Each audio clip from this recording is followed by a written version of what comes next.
Hello students, आज का हमारा जो टॉपिक है वो है equivalent weight of acids, basis and salts. तो सबसे पहले हम लोग यहाँ इक्विवेलेंट वेट ऑफ एसिड्स की बात करेंगे। तो देखिए क्या होता है equivalent weight of acids.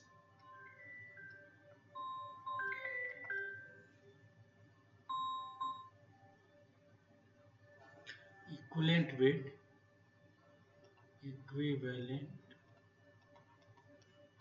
Wait of acid क्या होगा, ये हो जाएगा molecular weight by n factor. ये हो जाएगा molecular weight by n factor. अब यहाँ पे जो एन फैक्टर हमें निकालना है वो हम दो तरह से निकाल सकते हैं, या इसको हम ये कहिए कि दो कैटेगरी में डिवाइड करेंगे। ठीक है, तो पहला इसका है first, if reaction is not given. If reaction is not given, कई बार होता है रिएक्शन नहीं देता और सीधे पूछ लेता है। ठीक है, तो उसमें क्या अप्रोच लगाएंगे इसकी बात करेंगे। देखिए, if reaction is not given तो यहाँ पे हमें ये देखना होता है कि एसिड जो है कितने मैक्सिमम एच रिलीज कर सकता है। ठीक है, फॉर एग्जांपल अगर हम HCl की बात करते हैं तो HCl का आयन फैक्टर क्या हो जाएगा, 1 हो जाएगा, क्योंकि एक एच दे सकता है। ठीक है, यहाँ पे ऐसे ही हम HNO3 की बात करते हैं तो ये भी क्या हो सकता है, आयन फैक्टर इसका 1, बिकॉज ये ओनली 1 एच दे सकता है। अब हम H2S की बात करते हैं अगर, तो H2S का आयन फैक्टर बच्चों 2 हो जाएगा, क्योंकि 2 एच दे सकता है। ऐसे ही ऑक्सैलिक एसिड की अगर हम बात करते हैं तो इसका भी जो एन फैक्टर है वो 2 हो जाएगा, क्योंकि ये मैक्सिमम जो है 2 एच दे सकता है। ठीक है, यहाँ पे ध्यान रखिएगा एसिड का वीक या स्ट्रांग होने से यहाँ पे मतलब नहीं होता है। ठीक है, वो सारे यहाँ पे सेम कंसीडर किए जाते हैं। वीक और स्ट्रांग होने से यहाँ एन फैक्टर पे फर्क नहीं पड़ेगा। चलिए अब और देखिए एग्जांपल्स। ऐसे ही अगर हम यहाँ पे H2SO4 लेते हैं तो H2SO4 का भी एन फैक्टर क्या हो जाएगा, 2 हो जाएगा। ठीक है, ऐसे अगर हम H3PO2 लेते हैं बच्चों तो यहाँ एन फैक्टर 1 हो जाएगा। H3PO3 का एन फैक्टर जो है वो 2 हो जाएगा। H3PO4 का जो एन फैक्टर है वो 3 हो जाएगा। H3BO3 का जो एन फैक्टर है वो 1 हो जाएगा एक्वस सॉल्यूशन में। ठीक है, अब यहाँ पे देखिए आपको मुश्किल यही लग रहा होगा कि H3PO2, H3PO3, H3PO4 या H3PO3 इनके इन फैक्टर डिफरेंट क्यों हैं, क्योंकि हाइड्रोजन तो सभी में 3-3 है। ठीक है, तो कहीं पे 3 भी है, कहीं पे 2 है, कहीं 1 है। तो बच्चों यहाँ पे ये होता है कि स्ट्रक्चर से रिलेटेड है ये। जैसे एग्जांपल हम यहाँ बात करें अगर एग्जांपल्स की, देखिए H3PO4 का स्ट्रक्चर क्या है। यहाँ पे H3PO4 का जो स्ट्रक्चर है वो ऐसे है।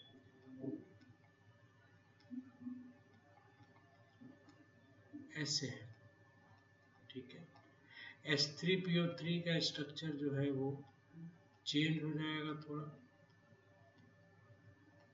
यहाँ देखिए, ठीक है, और यहाँ पे हम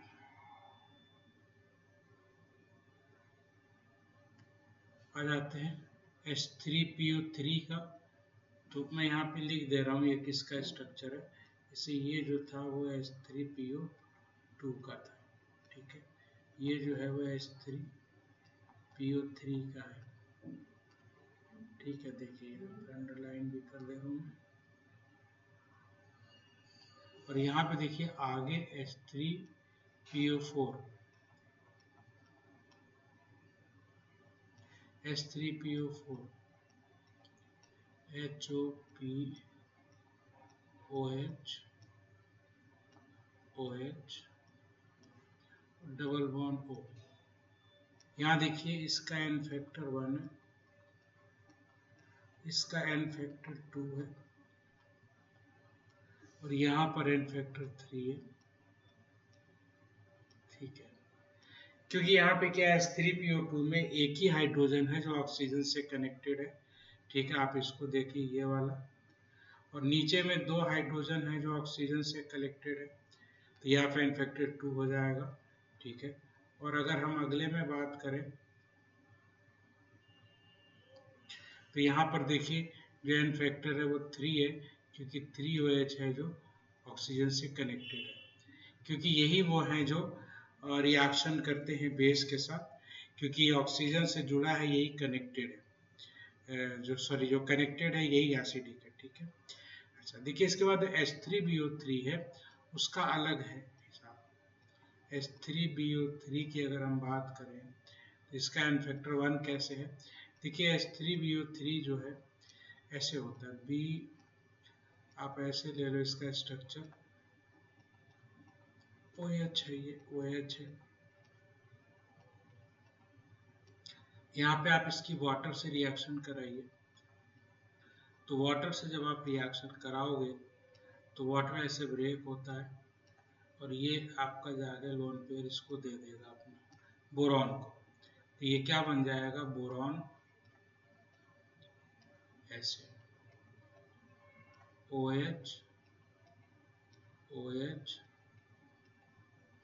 OH और OH, ये देखिए, और यहाँ से H+ फ्री हो गया।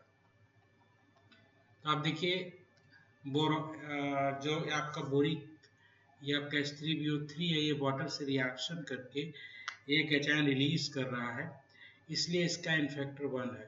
ठीक है, ध्यान से ये देखिए कि ये जो एचायन दे रहा है ये अपने पास से नहीं दे रहा है, एक्चुअली जो एचायन आ रहा है वो वाटर से आ रहा है। ठीक है, तो यहाँ पे आप ये ध्यान देना कि जो बोरिक एसिड है आपका, जो H3BO3 है, ठीक है, तो इसका ये जो मोनोप्रोटिक एसिड ने, AIT में क्वेश्चन है कि H3BO3 is a monoprotic acid, तो ये गलत है, ये मोनोप्रोटिक एसिड नहीं है, ये एक्चुअली यहाँ पे लेविस एसिड की तरह काम कर रहा है, क्योंकि OH से लोन पेयर एक्सेप्ट कर रहा है। ठीक है, और जो H+ निकल रहा है वो वाटर से निकल रहा है। एक्चुअली मोनोप्रोटिक एसिड्स वो होते हैं जो प्रोटॉन अपने पास से देते हैं, जैसे HCl है, HNO3 है, या H3PO2 था, ये सब अपने पास से, तो ये मोनोप्रोटिक एसिड है। But all such acids are donating one proton are called monobasic acid because they can react with 1 mole of the base। तो यहाँ H3BO3 जो है ये मोनोबेसिक एसिड है, बट ये मोनोप्रोटिक नहीं है। अभी 1 मोल बेस से रिएक्शन तो करेगा ही, क्यों करेगा, अरे भाई जो बेस आपका OH देगा उसको ये ले लेगा, एक्सेप्ट करके BOH होल 4- बनाएगा, जैसे यहाँ पर कर रहा है। तो ध्यान रखिए, मैं इसके बारे में लिख दे रहा हूँ। ठीक है, इट्स अ मोनोबेसिक एसिड, ये जेई में बहुत बढ़िया क्वेश्चन था, it's mono basic acid and not a monoprotic acid,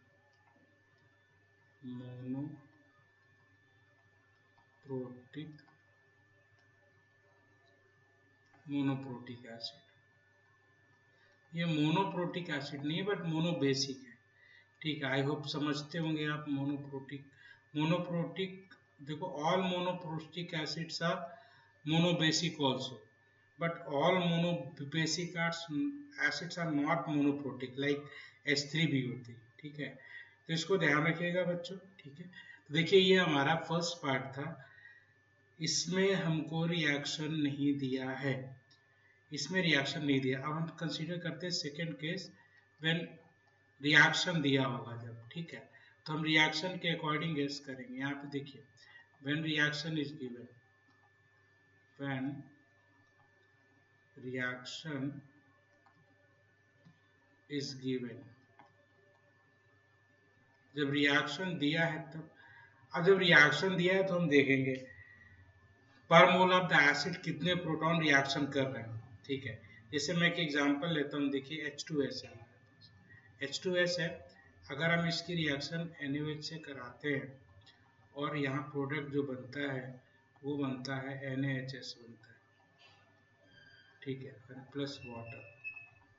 तो आप देखो यहाँ out of 2 protons only 1 proton reaction कर रहा है, तो यहाँ n फैक्टर 1 है। बट अगर यही हमारा रिएक्शन करता है NaOH से, NaOH हमारे पास अवेलेबल है सफिशिएंट, तो ये हो सकता है रिएक्शन में ये बन जाए Na2S और प्लस 2H2, ठीक है। तो ऐसे केस में n फैक्टर जो है बच्चों वो 2 हो जाएगा, ठीक है। तो आप देखिए यहाँ पे जो n फैक्टर है वो बदल गया रिएक्शन के अकॉर्डिंग, ठीक है। तो पहली रिएक्शन में अगर हमें इक्विवेलेंट वेट निकालना है बच्चों, तो हम क्या करेंगे, उस केस में मॉलिक्यूलर वेट को 1 से डिवाइड करेंगे, और सेकेंड केस में अगर हमको इक्विवेलेंट वेट निकालना होगा तो मॉलिक्यूलर वेट को हम 2 से डिवाइड करेंगे, ठीक है। चलो अगले पेज पे चलते हैं। और एक एग्जांपल देखिए यहाँ पे, जैसे अगर हम H3PO4 ले लूँ यहाँ पर, तो इसकी NaOH से अगर मैं रिएक्शन कराता हूँ तो NaOH की रिएक्शन हम 3 डिफरेंट वेज में कर सकते हैं, NaH2PO4 प्लस वाटर, ऐसे ही H3PO4 प्लस NaOH, Na2HPO4 ऐसे, और H3PO4 का अगर हम फिर से, सॉरी 2NH होगा, यहाँ 3NaOH से कराते हैं रिएक्शन, ऐसे केस में बच्चों जो प्रोडक्ट बनेगा वो बनेगा Na3PO4 प्लस 3H2O। तो आप देखो यहाँ पे n फैक्टर जो है 1 हो जाएगा, यहाँ पे n फैक्टर जो है वो 2 हो जाएगा, और यहाँ जो n फैक्टर है वो 3 हो जाएगा, ठीक है। तो इस तरह से आप एसिड्स का इक्विवेलेंट वेट निकाल सकते हैं, ठीक है। चलो हम सेकेंड सेक्शन पे चलते हैं, इक्विवेलेंट वेट ऑफ बेसिस। तो यहाँ पे इक्विवेलेंट वेट ऑफ बेसिस, यहाँ भी वही है, molecular weight by n factor, and again यहाँ पे भी हम 2 का कंसिडर करेंगे, when reaction is not given. ऐसे बिना रिएक्शन के इक्विवेलेंट वेट परफेक्टली डिफाइंड होता नहीं है, मतलब बात करना ही गलत है बिना रिएक्शन के, लेकिन क्वेश्चन पूछ देते हैं वो अक्सर, ठीक है। तो हमें उसी हिसाब से चीजें समझनी है। So when reaction is not given, when reaction is not given, तो ऐसे केस में हमारे पास जितना OH, जैसे NaOH है, अब NaOH तो क्या होगा, n फैक्टर 1 है, क्योंकि एक ही OH देगा। कैल्शियम हाइड्रोक्साइड क्या है भाई, ये 2 OH दे सकता है, तो n फैक्टर 2 है। एल्युमिनियम हाइड्रोक्साइड है, ये 3 OH दे सकता है, तो n फैक्टर 3 हो जाएगा, ठीक है। अच्छा, तो इसका मतलब जितने OH देगा उतना n फैक्टर। इसके बाद देखिए कुछ ऐसे भी बेसिस हैं जिसमें OH नहीं दिखेगा, जैसे अमोनिया, तो अमोनिया में OH है ही नहीं, तो अमोनिया में हम क्या करेंगे, अमोनिया में वाटर ऐड करके लिखिए, आप लिखिए NH4OH। अब देखिए एक OH दिखाई देने लगा, तो यहाँ पे n फैक्टर 1 है। ऐसे ही अगर मैं लिखूँ यहाँ पे CH2NH2, तो यहाँ भी NH2 में वाटर ऐड करिए, NH3OH हो जाएगा, ये it becomes NH3OH। और यहाँ भी आप CH2NH3OH, यहाँ पे n फैक्टर 2 हो जाएगा, क्योंकि 2 OH हैं, 2 निकलेंगे। तो ये बच्चों तब की बात है जब रिएक्शन हमको नहीं दिया, लेकिन अगर रिएक्शन दिया है तो अगेन फिर हम रिएक्शन के अकॉर्डिंग जाएंगे। तो देखो यहाँ पे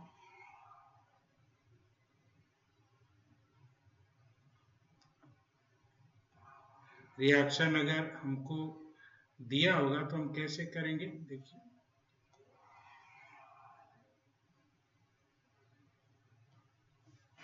देखिए अब यहाँ सेकेंड पार्ट ले ले रहे हैं, when reaction is given, when reaction is given, so when reaction is given,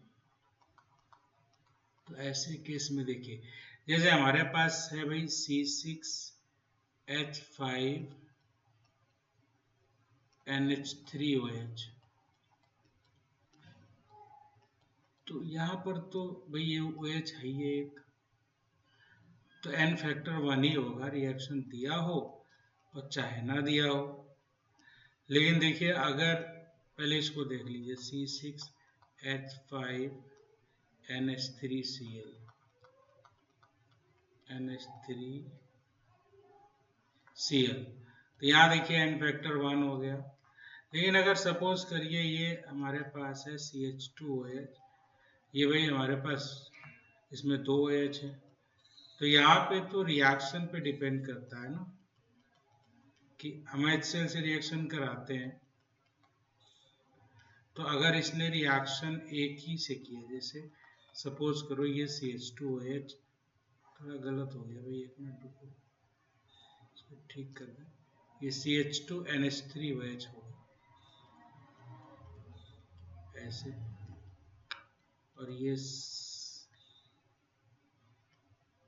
CH2NH3OH,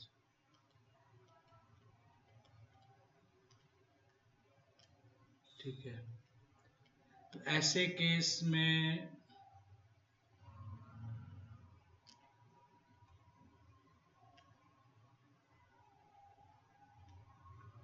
OH plus HCl,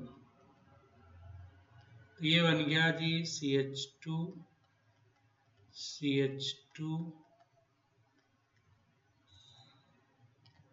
इधर रिएक्शन करा लो ऊपर NH3Cl and NH3OH,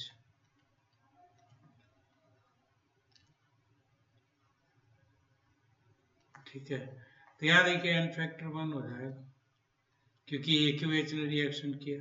लेकिन अगर इसी कंपाउंड को हम दोबारा रिएक्शन कराएं CH2NH3OH and CH2NH3OH, यहाँ पे 2HCl रिएक्शन करेगा, ऐसे केस में जो प्रोडक्ट बनेगा वो बनेगा CH2NH3Cl CH2NH3Cl, तो यहाँ पे देखिए n फैक्टर 2 हो जाएगा क्योंकि दोनों ही OH रिएक्शन कर गया। तो यहाँ भी सिमिलर पैटर्न है जैसे एसिड की तरह, ठीक है। चलिए अब हम बात करते हैं थर्ड केस से, थर्ड मतलब कि सॉल्ट्स का,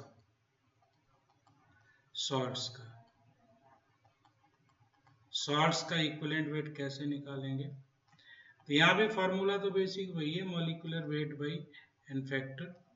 अब यहाँ पे ये ध्यान रखिए कि यहाँ पे दो केस आएगा, फर्स्ट केस ले लो, फर्स्ट में हम ले लेते हैं when reaction is not given, when reaction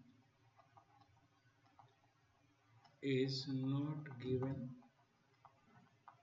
भी रिएक्शन नहीं दिया है तो डायरेक्ट पूछेगा, ऐसे केस में n फैक्टर क्या होगा, मैक्सिमम n फैक्टर हो जाएगा नंबर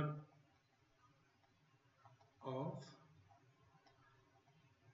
पॉजिटिव और negative charges by ionization of one molecule of salt, one molecule of salt. आप यहाँ मोल के टर्म में भी ले सकते हो, जैसे number of moles of positive और negative charges furnished by ionization of 1 mole of the salt. तो उससे फर्क नहीं पड़ता, हालांकि मॉलिक्यूलर वेट जो होता है 1 मोल का मास होता है, बट एन फैक्टर में न्यूमेरिकली फर्क नहीं पड़ेगा। आप मोल का लैंग्वेज यूज कर सकते हो, कोई प्रॉब्लम नहीं है। ठीक है बच्चों, तो चलो इसको अगले पेज पे देखते हैं क्या इसका आगे है।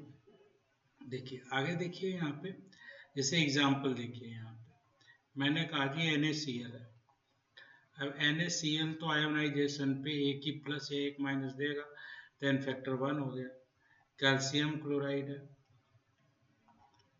या मैग्नीशियम क्लोराइड ले लो, MgCl2 है, तो इसका 2 हो जाएगा, है ना। Aluminium sulphate Al2SO4 whole thrice, इसका एन फैक्टर 6 हो जाएगा। K4FeCN6, इसका जो एन फैक्टर है वो 4 हो जाएगा, क्योंकि ब्रेक करने पे 4 पॉजिटिव या 4 नेगेटिव ये फर्निश करेगा। तो ये तो बड़ा सीधा सा है, ठीक है। In general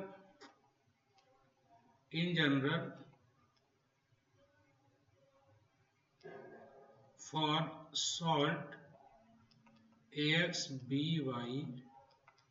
N factor is x into y, ये काम कर जाता है बहुत सारा जगह, ठीक है भाई। चलो, तो ये आई होप समझ में आया होगा। अब देखो दूसरा हम देखते हैं इसका example, when reaction is not given, ठीक है। So when reaction is given, when reaction is given, so when reaction is given, जब रिएक्शन गिवन है तब कैसे करेंगे। एग्जांपल देखिए, हमने यहाँ पे ले लिया Na3PO4। अब इसमें देखो, अगर हम एक HCl की रिएक्शन कराते हैं, ठीक है, तो ये हमारा जो बनेगा वो बनेगा Na2HPO4, ठीक है।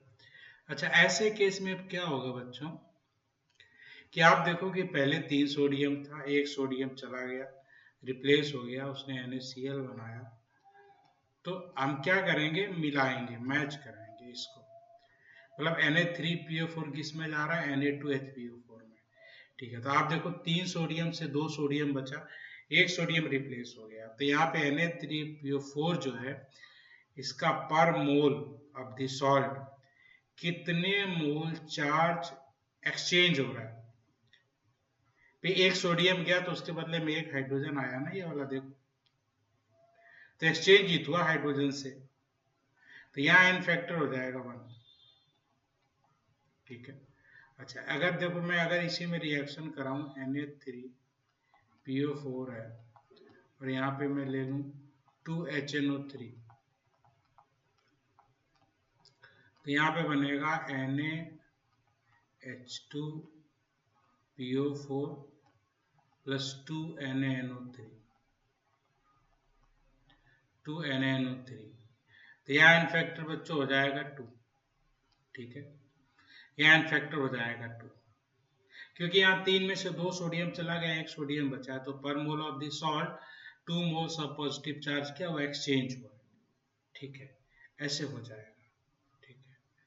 तो आई होप समझ में आ रहा होगा आपको, ठीक है, कि कैसे होगा। अच्छा, ऐसा भी हो सकता है कि तीनों ही रिप्लेस हो जाए, जैसे मैंने कहा जी Na3PO4 प्लस आप 3HCl लगा लो, तो 3HCl लगाओगे तो ये हो जाएगा H3PO4 प्लस 3NaCl। तो यहाँ देखो तीनों का तीनों सोडियम चला गया, तो यहाँ एन फैक्टर 3 हो जाएगा, ठीक है। तो ये है, और देखो कुछ एग्जांपल्स एक दो अच्छे हो गए।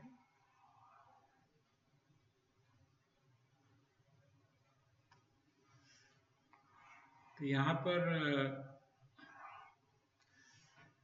एसिड बेस और सॉल्ट का एक मिनट बच्चों,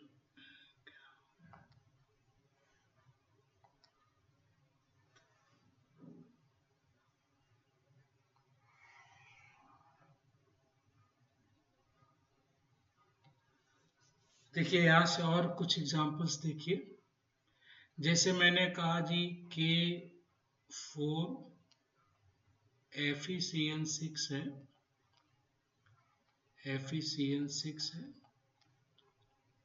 और यहाँ पर ये एल्यूमिनियम आयन से रिएक्शन कर रहा है, ठीक है भाई, एल्यूमिनियम +3 से रिएक्शन कर रहा है। तो ये क्या बना रहा है, ये बना रहा है Al K5 Al FeCN6 whole twice plus 3K plus। इसको बैलेंस कर लेंगे बच्चों, कुछ केस में बैलेंस करने की जरूरत पड़ती है, हालांकि इक्विवेलेंट वेट निकालने का मतलब बैलेंसिंग की जरूरत नहीं पड़ती, बट कुछ केसेस जहां पड़ जाए। अब यहाँ पे देखो क्या है, 2 मोल्स ऑफ K4 FeCN6 जब रिएक्शन कर रहा है एल्यूमिनियम से, तो बना है K5 aluminium FeCN6 whole twice plus 3K plus. अब यहाँ पे आप ध्यान से देखो, अगर मैं बात करूं तो 2K4 FeCN6 प्रोडक्ट में कन्वर्ट हुआ है, तो 3 पोटेशियम इससे निकल गया है, 3 पोटेशियम का चेंज हुआ है, ठीक है, और उसकी जगह एल्यूमिनियम आ गया है। तो यहाँ पे देखिए फॉर 2 मोल K4 FeCN6, ठीक है, से कितने का चेंज है,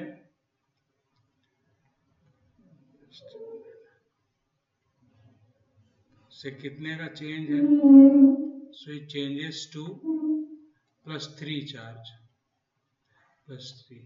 तो फॉर 1 मोल कितना हो जाएगा भाई, 1 मोल सॉल्ट से 1 मोल K4 FeCN6 से कितना हो जाएगा, 3/2 हो जाएगा। तो यहाँ पे जो n फैक्टर हो गया वो 3/2, क्योंकि n फैक्टर वो है नंबर ऑफ पॉजिटिव और नेगेटिव चार्जेस एक्सचेंज्ड फ्रॉम 1 मोल या पर मोल ऑफ द सॉल्ट। तो 2 मोल से 3 पॉजिटिव चार्ज एक्सचेंज हो रहा था, तो ये 8 पोटेशियम था, तो प्रोडक्ट में तो 5 ही पोटेशियम है ना, तो 3 पोटेशियम चला गया, उसकी जगह एल्यूमिनियम आया। तो यहाँ 2 मोल से 3 का चेंज है, तो 1 मोल से क्या हुआ, 3/2। तो यहाँ एन फैक्टर बच्चों हो गया 3/2, ठीक है। तो इस तरह से हम सॉल्ट का निकालते चले एक एग्जांपल, और मुझे याद आ गया, मैं कर दे रहा हूँ।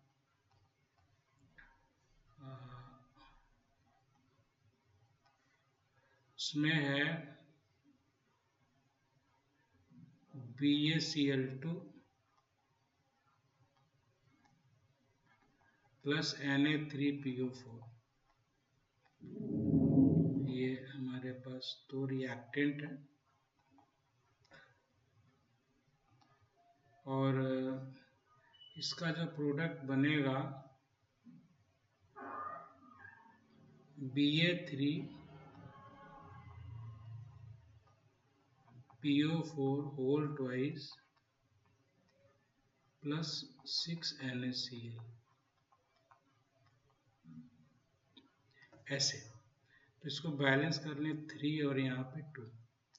अब आप ध्यान से देखो, अगर मैं इसका एन फैक्टर निकालूं तो इसके 3 मोल्स जब प्रोडक्ट में गए हैं तो 3 बेरियम है, 3 बेरियम के साथ फॉस्फेट आ गया 3, यानी इसके सारे Cl निकल गए, 3BaCl2 के सारे Cl निकल गए, उसकी जगह फॉस्फेट आ गया। तो हम क्या बोलेंगे, 3BaCl2 से सारे Cl निकले, तो कितने Cl निकले, 6 Cl अगर एक्सचेंज हुए तो मतलब 6 नेगेटिव चार्ज एक्सचेंज हुआ।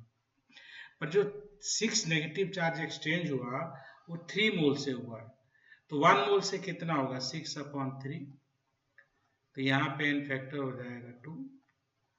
ठीक है भाई। और ऐसे 2Na3PO4 से हम देखें तो दोनों फॉस्फेट देखो प्रोडक्ट में है, उसके साथ का क्या गायब हुआ, 6 सोडियम चले गए, यहाँ से 6 सोडियम यहाँ से रिप्लेस हो गया, एक्सचेंज हो गया, तो 6 सोडियम यानी 6 पॉजिटिव चार्ज, तो 2 मोल से 6 अगर गया है तो यहाँ पे 1 मोल से कितना होगा 6/2, एन फैक्टर कितना हो गया 3 हो गया, तो इसका एन फैक्टर हो गया बच्चों 2 और इसका जो एन फैक्टर हो गया वो 3। ठीक है भाई। तो ये बच्चों हमारा टॉपिक कंप्लीट हो गया है, एसिड बेस और सॉल्ट्स का इक्विवेलेंट वेट आपने देखा। अगले लेक्चर में हम लोग रिडॉक्स रिएक्शंस का इक्विवेलेंट वेट सीखेंगे। ठीक है, चलो अब आज का लेक्चर यहीं तक।